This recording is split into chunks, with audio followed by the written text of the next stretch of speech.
Bharat Russia को secretly fund कर रहा है। भारत की वजह से रशिया यूक्रेन पर अटैक कंटिन्यू कर रहा है। मानो भारत ही रशिया को मिसाइल्स, बंदूकें और सारे वेपन सप्लाई कर रहा है। भारत को अलग अलग नाम देना वेस्ट को काफी अच्छा लगता है। स्नेक चार्मर्स, काउ पिस ड्रिंकर्स, कैटल क्लास, ऐसे नाम देने के बाद अब हमें एक नया नाम मिला है and that is laundromat. Allegations ये है कि भारत रशिया का काला पैसा वाइट कर रहा है, क्योंकि अब भारत यूरोप का टॉप रिफाइंड ऑयल एक्सपोर्टर बन चुका है और हमने सऊदी अरेबिया को भी पीछे छोड़ दिया है। यूरोप के सारे रिपोर्ट्स यही कहते हैं कि भारत रशिया और यूक्रेन के वॉर का फायदा ले रहा है, जो सरासर झूठ है। क्या भारत रशिया की मदद कर रहा है? हमारे पास ऑयल ना होते हुए भी कैसे हम यूरोप को ऑयल सप्लाई कर रहे हैं? और इन सारी बातों का सच सब तक पहुंचना जरूरी क्यों? चलिए जानते हैं आज के इस वीडियो में। हम इम्पोर्टेंट इश्यूज पर एक आसान भाषा में एक इंडियन पर्सपेक्टिव से वीडियोस बनाते हैं। अगर आपको हमारा काम अच्छा लगता है तो प्लीज वो सब्सक्राइब बटन प्रेस करना ना भूलिए। ये आपके लिए तो फ्री है, लेकिन इससे हमारी बहुत हेल्प होती है। चैप्टर 1,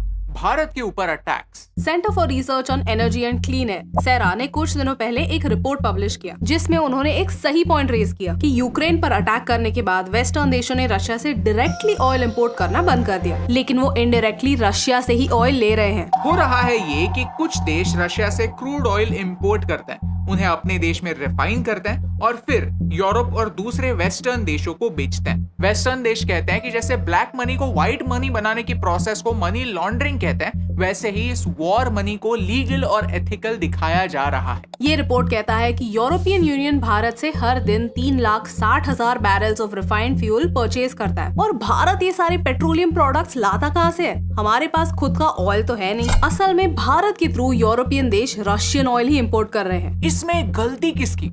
भारत की, जिसने शुरुआत से ही नॉन अलाइनमेंट को अपनाया है, या इन यूरोपियन देशों की जो दिखावे के लिए यूक्रेन को सपोर्ट करते हैं और बैकडोर से रशियन ऑयल खरीदते हैं? सही सवाल पूछने से वेस्टर्न हिपोक्रेसी एक्सपोज होती है, इसीलिए उनकी मीडिया ब्लेम शिफ्ट करती है एक कन्वीनियंट टारगेट की ओर, भारत की ओर। और जैसे ही कोई वेस्टर्न रिपोर्ट आता है तो कई सारे जर्नलिस्ट अपने एजेंडा आगे करते हैं। सिलेक्टिव डेटा की हेल्प से ये दिखाने की कोशिश करते हैं कि भारत ही दुनिया के सारे प्रॉब्लम्स के लिए रिस्पॉन्सिबल है। इसीलिए इस पूरी बात की जड़ तक पहुंचना जरूरी है। ये समझना जरूरी है कि रिस्पॉन्सिबल कौन है। क्या गलती सिर्फ भारत की है या इसमें और भी देश शामिल है? एंड एज यूजुअल बातें इमोशन से नहीं, डेटा से करते हैं। चैप्टर 2, ऑयल का चक्कर।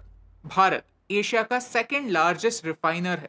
रिफाइनरीज एक कैपिटल इंटेंसिव बिजनेस है, यानी यहाँ बड़ा बड़ा इंफ्रास्ट्रक्चर खड़ा करना पड़ता है, पैसे लगते हैं। ये रिफाइनरी स्टेट ओन्ड यानी सरकारी हो सकती हैं, प्राइवेट हो सकती हैं, या सिर्फ सरकार और प्राइवेट प्लेयर्स इनमें पार्टनरशिप यानी एक जॉइंट वेंचर हो सकती है। भारत के पास खुद का ऑयल नहीं है, लेकिन फिर भी पेट्रोलियम एक्सपोर्ट्स भारत के एक्सपोर्ट्स का 12.9% हिस्सा है। लेकिन क्या ये नंबर रशिया के वॉर के वजह से बढ़ा है? बिल्कुल नहीं। क्या हम वॉर का इस्तेमाल प्रॉफिट कमाने के लिए कर रहे हैं? The answer is no. 2021 में top exporters of refined petroleum products की लिस्ट देखे तो भारत 3rd नंबर पर आता है। होता यह है कि हम जिन देशों में नेचुरली ऑयल है उनसे क्रूड ऑयल इंपोर्ट करते हैं, फिर उनसे पेट्रोलियम प्रोडक्ट्स जैसे पेट्रोल, डीजल बनाते हैं और फिर उसे यूज करते हैं, और जो थोड़ा बहुत एक्सेस बच जाता है उसे हम एक्सपोर्ट करते हैं। ये भारत के लिए वाइटल फॉरेन एक्सचेंज कमाता है। जहां पूरी दुनिया की कई सारी इकोनॉमीज फेल हो रही है, फॉरेन एक्सचेंज काफी इंपॉर्टेंट है, और जो कैपेसिटी भारत में लोकली यूज नहीं होती, सिर्फ उस कैपेसिटी को एक्सपोर्ट किया जाता है। अगर हम भारत का ट्रेड डेटा देखें तो हमने 2021-2022 में यूरोप को 84,397 crore worth refined petroleum products बेचे, और 2022-23 में ये नंबर बढ़कर 1,39,804 करोड़ हुआ था। ये एक बहुत बड़ा जंप है, लेकिन ये जंप इन वैल्यू है, नॉट इन क्वांटिटी। अगर क्वांटिटी वाइज देखें तो 2021-22 में 98,224 मिलियन बैरल्स थे जब वॉर शुरू नहीं हुआ था, एंड 2022-23 में 1,38 मिलियन बैरल्स थे, मतलब अ ग्रोथ रेट ऑफ 1.8%। मतलब हम वॉर से पहले और वॉर के बाद सिर्फ 1.8% ज्यादा रिफाइंड ऑयल प्रोडक्ट्स बेच रहे हैं। That's it. अब बहुत सारे फैक्ट्स को ट्विस्ट करके ये दिखाया जाता है कि मानो भारत ही यूक्रेन पर गोलियां चला रहा है। जब से रशिया यूक्रेन का क्राइसिस शुरू हुआ है, तब से यूक्रेन की एक ही मांग है, that the world should stop buying Russian crude oil. अब जो देश रशियन क्रूड ऑयल पर डिपेंडेंट है वो तुरंत स्विच ऑफ नहीं कर सकते, क्योंकि ऐसा करने में उनका खुद का नुकसान है। इसलिए G7 देशों ने मिलकर डिसाइड किया कि कंप्लीट स्विच ऑफ नहीं तो हम कुछ और डिसाइड करते हैं। हम एक प्राइस कैप लगाते हैं, मतलब हम एक अमाउंट डिसाइड करेंगे और अगर रशिया इस अमाउंट के ऊपर क्रूड ऑयल बेचने लगा तो हम उन्हें मरीन इंश्योरेंस नहीं देंगे, हम उन्हें हमारे शिप्स भी नहीं देंगे। बेसिकली एक प्राइस के ऊपर ट्रेड करना इम्प्रैक्टिकल कर देंगे। ये प्राइस था $60 पर बैरल। रशिया पर सीधा अटैक करने से अच्छा है उनकी इकोनॉमी पर अटैक करें, उन्हें फंड करना बंद करें। लेकिन ये फटाक से होना इम्पॉसिबल है, क्योंकि दुनिया का 12% ऑयल रशिया से आता है और कई यूरोपियन देश रशियन ऑयल पर निर्भर है। तो कंप्लीटली नहीं तो थोड़ा थोड़ा ही सही वो रशिया को फंड करना कम कर रहे हैं। इस प्राइस कैप की वजह से रशिया को 23% नुकसान हुआ है। कुछ रिपोर्ट्स कहते हैं कि रशिया को हर दिन $170 मिलियन का नुकसान हो रहा है, लेकिन यूक्रेन कहता है ये काफी नहीं। अमेरिका और यूक्रेन के लीडर्स कहते हैं कि प्राइस कैप $60 नहीं $25 to $35 होना चाहिए, but that's not practical and European countries have not agreed to this. Current price cap यानी $60 पर बैरल का भारत पर ज्यादा इम्पैक्ट नहीं होगा। हम Russian Urals grade crude oil import करते हैं और उराल्स ग्रेड क्रूड ऑयल $60 पर बैरल के नीचे ही बिक रहा था। हाल ही में उसका प्राइस $60 के ऊपर गया, लेकिन now it's back to trading below $60। Conclusion यही है कि हमारी ऑयल रिफाइनरीज काफी समय से और काफी केयरफुली हमारी इकोनॉमी को संभालकर दुनिया की नीड्स को फुलफिल कर रही हैं। EU should be putting sanctions on refined oil products from India using Russian oil. Well, I really don't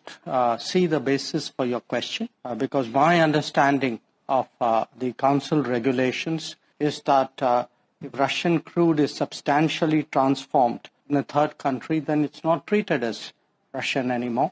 I would urge you to look at Council Regulation 833/2014.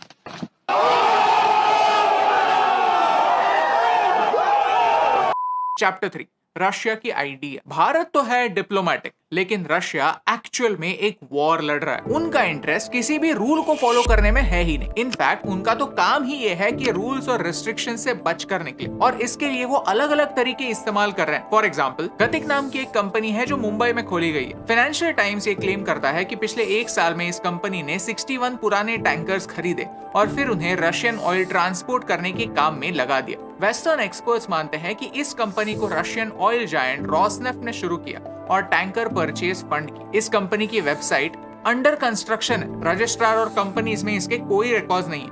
इनका मुंबई के नेपच्यून मॉल में एक छोटा सा ऑफिस है।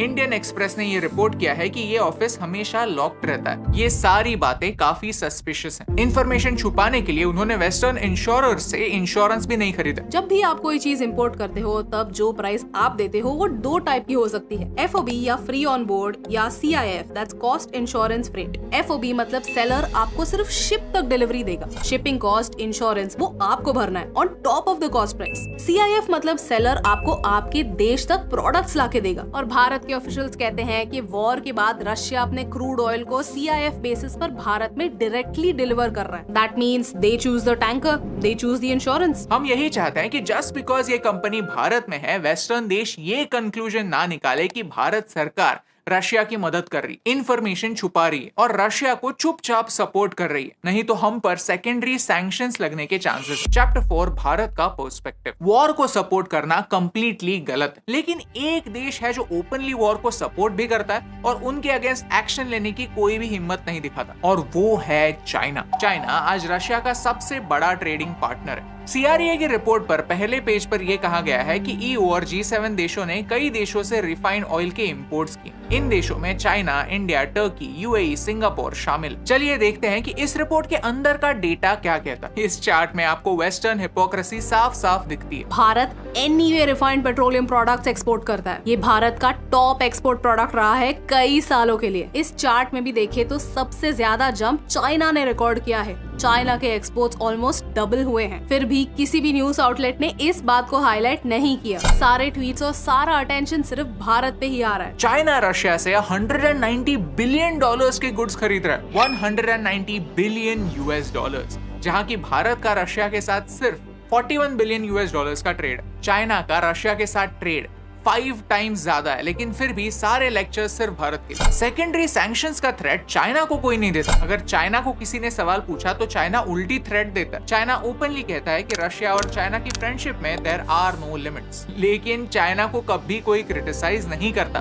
कभी सोचा है कि क्यों? क्योंकि दुनिया का 15% ट्रेड चाइना से होता है और भारत सिर्फ 2%। सच यही है कि हम इकोनॉमिकली पीछे होने के वजह से हमें ह्यूमिलिएशन का सामना सर झुकाकर करना पड़ता है। सारे देशों की प्रायोरिटीज काफी सॉर्टेड होती है कि उनकी पहली और आखिरी रिस्पॉन्सिबिलिटी अपने सिटीजन्स की ओर होती है। अगर भारत को डिस्काउंटेड रेट्स पर रशिया से क्रूड ऑयल मिलता है तो कौन सा लॉजिक कहता है कि हमें ये ऑयल नहीं खरीदना चाहिए? हमारे रशिया से इंपोर्ट्स बढ़े हैं, ये एक फैक्ट है, लेकिन ये इंपोर्ट्स हम प्रॉफिट के लिए नहीं, हमारे नीड्स फुलफिल करने के लिए कर रहे हैं। ये ग्राफ देखिए, ये साफ साफ दिखाता है कि हमारे इंपोर्ट्स 52 मिलियन मेट्रिक टन से बढ़े हैं, लेकिन एक्सपोर्ट्स सिर्फ और सिर्फ 0.3 मिलियन मेट्रिक टन से। इसका क्या मतलब है कि जो एक्स्ट्रा क्रूड ऑयल हम इंपोर्ट कर रहे हैं वो हम हमारे ही देश में यूज कर रहे हैं। इसका असली नुकसान दूसरे ऑयल प्रोड्यूसिंग देशों को हो सकता है, लेकिन रशिया को एक्स्ट्रा फायदा बिल्कुल नहीं हो रहा है। Europe has to grow out of the mindset that Europe's problems are the world's problems.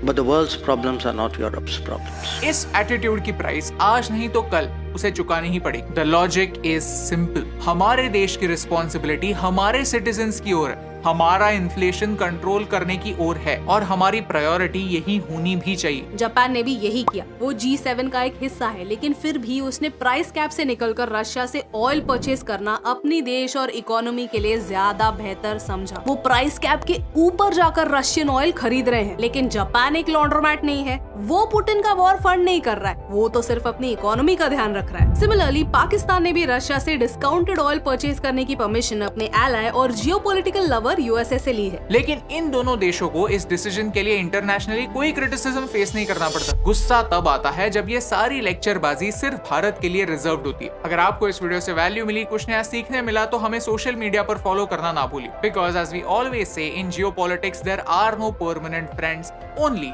Temporary interest. और यही इंपॉर्टेंट बात आप तक पहुंचाने से मुझे फर्क पड़ता है। हे दोस्तों, thank you so much for watching this video till the end. अगर आपको ये वीडियो अच्छा लगा तो वो लाइक बटन प्रेस करना ना भूलिए। ऐसे ही और वीडियोस देखने के लिए चैनल को सब्सक्राइब कीजिए। अगर आपको जियोपॉलिटिक्स में इंटरेस्ट है तो फिर ये प्लेलिस्ट मिस मत कीजिए। अगर एक न्यूक्लियर वॉर होती है तो क्या होगा, हमने इस वीडियो में एक्सप्लेन किया। Thank you so much for watching, क्योंकि आपके सपोर्ट से हमें फर्क पड़ता है।